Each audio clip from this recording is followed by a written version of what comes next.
¿Es eso posible? No adentrándonos donde Dios obra o no obra, ¿no? Dios puede hacerlo todo posible, pero ¿creemos que de verdad puede llegar a ocurrir eso? Eso es lo que se preguntó un grupo de científicos. Hicieron un documental, típico documental, ¿verdad? Lo que dice la Biblia es cierto. Y empezaron a investigar. ¿De verdad alguien tirando con una onda puede llegar a matar a una persona dándole con una piedra en la cabeza? Y empezaron que sí, que no, esto, por lo otro. Y dijeron, vamos a hacer una prueba. Entonces buscaron, se preguntaron, ¿cómo podemos hacerlo? Entonces fueron a un lugar donde históricamente se ha practicado mucho la onda y donde salían muchos soldados que eran expertos en tirar con onda. Y eso es en España, en Mallorca, para ser más concreto. Hay muchos honderos mallorquines que son famosos en la historia por ser muy buenos.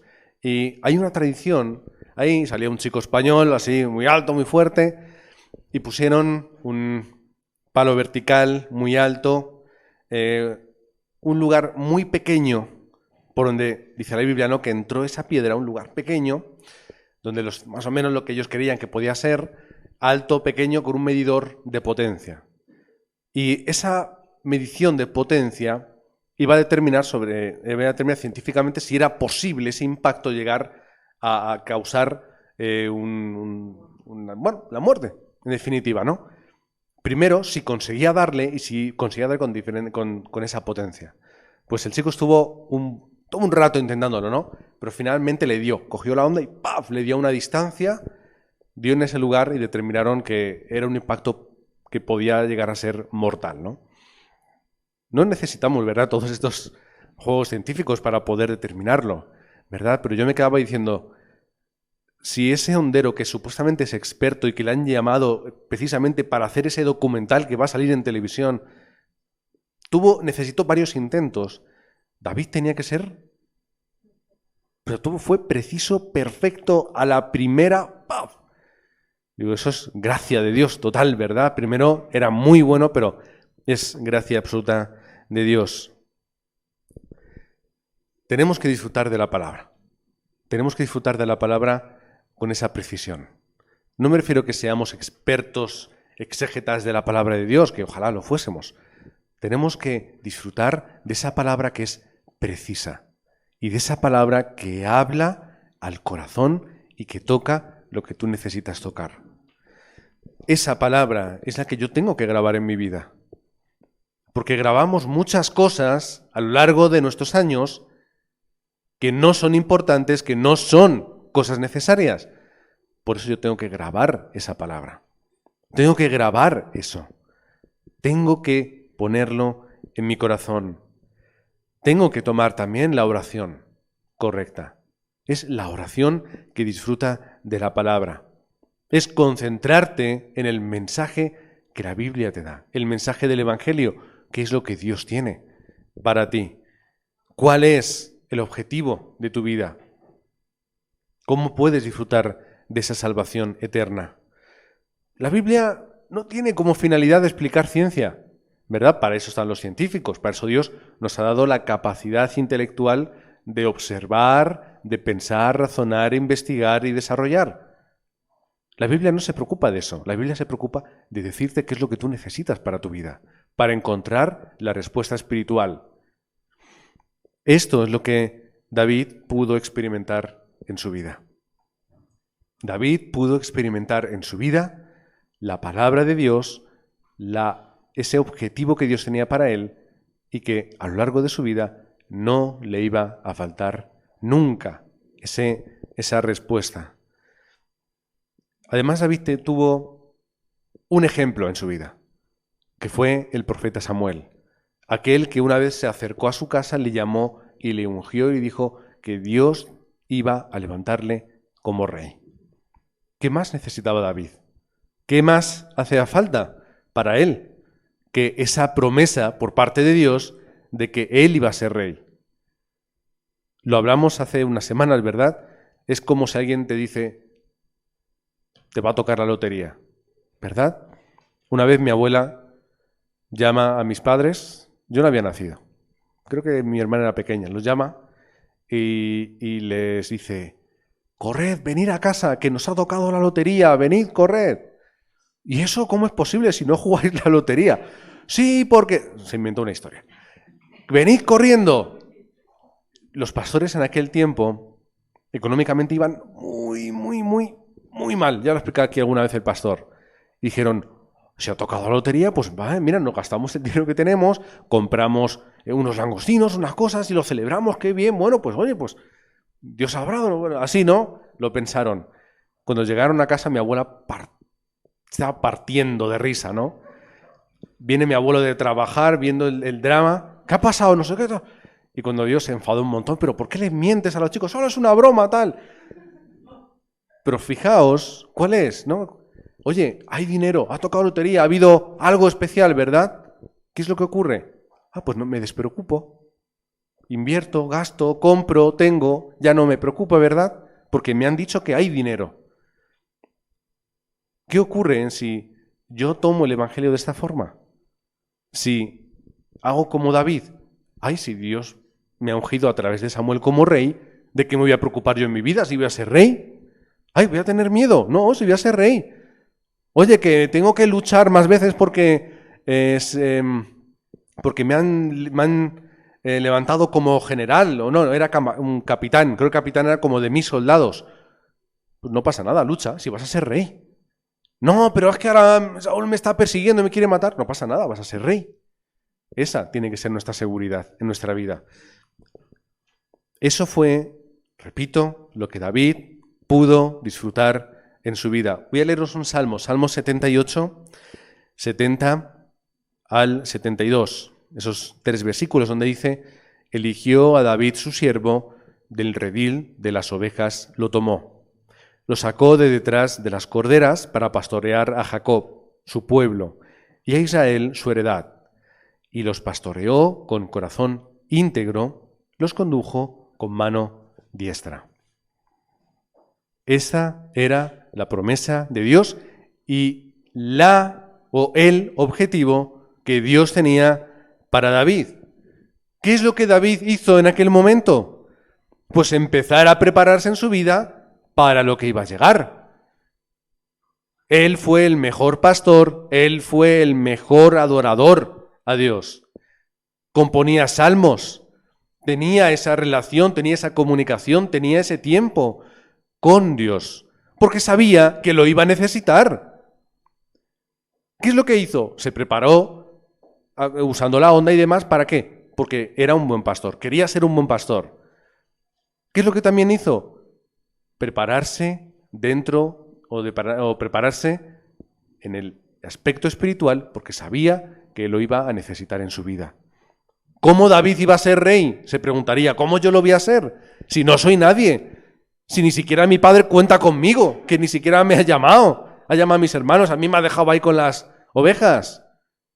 Pensó él en ese momento, ¿verdad? Pensaría. ¿Cuál fue la determinación? Tengo que ser un especialista espiritual, porque si no, yo no puedo, porque no soy nadie. Todo eso fue la respuesta para su vida. Cuando llegó el momento de guerra, ¿quién era David? Bueno, no era realmente un soldado, ni siquiera estaba en el ejército.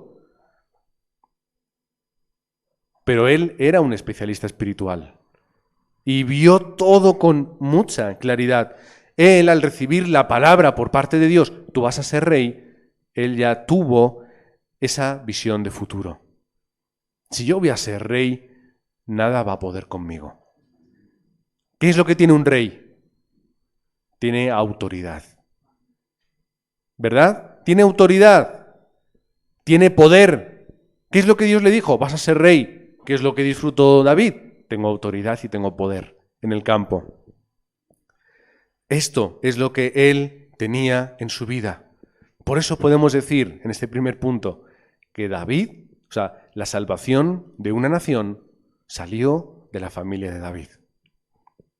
La salvación del pueblo de Dios fue a través de un pequeño pastor, que era David. Sí, muy valiente, que luchaba contra osos y leones, dice la palabra de Dios. Es lo que él decía, ¿verdad?, para justificarse. Salió de una persona la salvación de todo un país. Porque, os digo, que podíamos llegar hasta ahora y aún nadie se hubiese atrevido a luchar contra Goliat. Y hubiesen pasado las generaciones y hubiese salido Goliat y el bebé de Goliat hubiese nacido, se hubiese sido grande y aún no hubiese habido nadie que se hubiese atrevido a luchar contra un Goliat. Y seguirían ahora ahí, enfrentados los dos pueblos, unos enfrente del otro, unos acobardados y los otros con el pecho hinchado. Por eso decimos, levanta un discípulo, levanta un David, uno, solo uno, levanta a alguien que pueda comprender bien la palabra, que la pueda experimentar en su vida y que la pueda aplicar en el campo. Una persona salva un país, ¿verdad? Imaginad, Elon Musk, ¿verdad? Ahora creo que ya no es el más rico del mundo, creo que le ha pasado por la derecha a alguien más. Si no es el primero, es el segundo, 1.000 millones arriba, 1.000 millones abajo, ¿vale? Que es lo que tienen los ricos. Esta persona puede solucionar el problema no de una familia, ¿de cuántas familias con sus miles y miles y miles de millones? Un país podría. No está diciendo que tiene los satélites, que tienen conexión a internet. De hecho, creo que ya puedes incluso tú comprarte tu módem y puedes tener internet a través de esta empresa. Si queréis investigar, es un poco caro, ¿vale? Os advierto. Pero podéis tener internet en cualquier parte del mundo. Y él puede ofrecer conexión a internet en cualquier parte del mundo.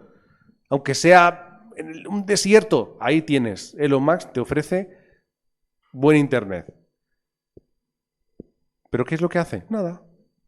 Sigue amasando, sigue haciendo sus proyectos y el mundo sigue igual. ¿Verdad?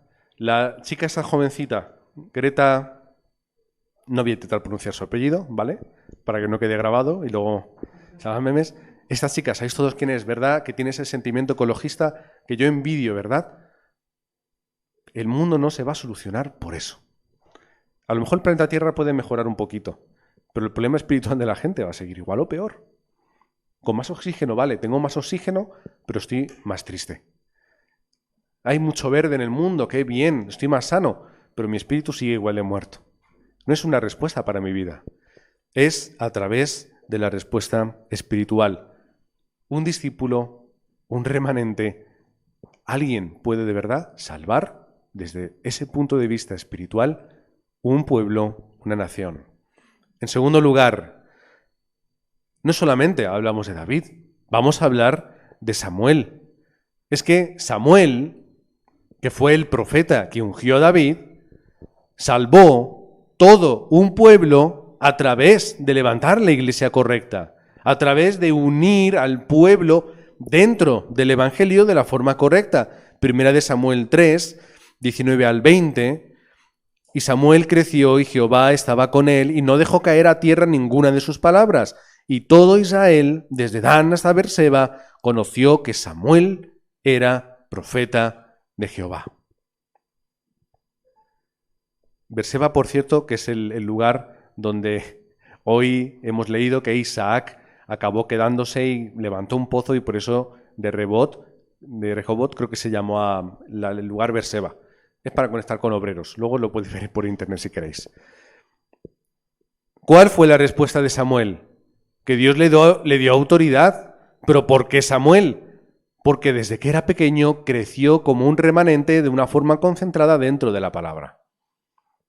¿Cómo yo puedo hacer la evangelización del mundo? A lo mejor yo no puedo, pero tengo un remanente que yo tengo que ofrecer y tengo que poner en ese lugar para que se concentre y para que disfrute del evangelio hasta que sea ese Samuel. Samuel no hizo gran cosa, simplemente obedeció y con la autoridad que Dios le dio, obró y levantó la iglesia que pudo salvar toda una nación. Primera de Reyes 7, del 1 al 15. Simplemente algunos versículos salteados. Versículo 3. Si queréis volver totalmente al Señor, retirad de entre vosotros a los dioses y diosas extranjeros. Entregaos plenamente al Señor, adoradlo en exclusiva, y Él os librará de los filisteos. ¿Qué es lo que hizo Samuel? Estad todos juntos dentro del pacto que Dios os ha dado para que obtengáis respuesta otra vez con los pesados filisteos. Versículo 4. Convocad a todo Israel en Mizpa y yo oraré por vosotros al Señor. Juntos. La iglesia junta, el pueblo junto, ¿verdad? Versículo 9. Samuel tomó un cordero lechal, lo sacrificó al Señor en holocausto, clamó al Señor en favor de Israel y el Señor lo escuchó. ¿Qué es lo que escuchó? La oración, escuchó el culto del pueblo. Pero antes no estaba pendiente, Dios estaba distraído haciendo otras cosas. No, pero cuando el pueblo de Dios ora y clama al Señor, el Señor responde. No es que en ese momento dices, anda, mira, si están aquí estos que yo levanto. No, es el pueblo que Dios observaba y esperaba que se volviese a él. ¿Cómo lo hizo? Levantando a un remanente que era Samuel. Esta es la obra de un profeta. El profeta no es el que se levanta por la mañana y dice, va a ocurrir esto y lo otro, que también pasa. El profeta es aquel que guía al pueblo a encontrarse con Dios. Versículo 13. Los filisteos, derrotados, ya no volvieron a invadir el territorio israelita y el Señor los tuvo sometidos mientras vivió Samuel. Nunca volvió a ocurrir. Nunca. Ya, ¿y qué pasa cuando llegó Goliat? No volvieron a dañar nada. ¿Por qué? No porque estuviera Samuel, sino porque aparte de que estaba Samuel, ya estaba David levantado. Es decir, la obra de Samuel era también David. Y no volvió a ocurrir eso. La iglesia que salva un país. ¿Puede ser la iglesia de Aposento Alto? ¿Puede ser la iglesia de Manuel de Paterna? ¿Puede ser la iglesia General Laci? No lo sé. No lo sé. ¿O sí lo sabemos? Si determinamos, lo podremos ser.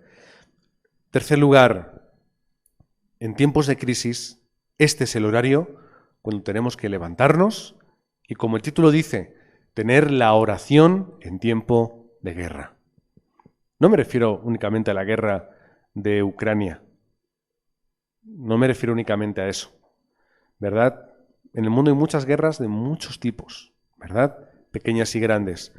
Este el tiempo de crisis en el que nos tenemos que levantar y orar. Los hermanos de David pensarían, ¿qué hace este que en vez de estar con las ovejas, viene aquí con el pecho palomo a decir que va él a salvarnos a todos? Cuando además él únicamente iba a ir a llevarles unas cosas a sus hermanos, a tomar noticias, porque no había televisión ni había teléfono, para volver a casa y decirle a su padre qué es lo que pasaba. Porque estaba preocupado por la nación y por sus hermanos. Bueno, por sus hijos, en este caso. Habría gente que diría, ¿dónde va este? Que además iba sin armadura. Que dijo, no, que esto no es lo mío. Iba sin armadura. Mucha gente diría, madre mía, que la vamos a liar, que al final va a perder y vamos a tener que rendir el territorio. Pero David lo consiguió. Y habrá gente que nos diga, ¿dónde vas tú a hacer esto o a hacer lo otro? Tú no puedes, tú no eres capaz. O hay gente que te pincha, pero si tú has hecho esto, pero si tú haces lo otro, pero si tú... Porque no somos perfectos, ¿verdad? Y nos lo dicen y nos lo recuerdan. Una vez alguien me dijo, es que los cristianos tienen que ser perfectos. Y digo yo, ¿cómo que perfectos? Somos personas como tú y como yo, ¿cómo que perfectos? No existe nadie perfecto.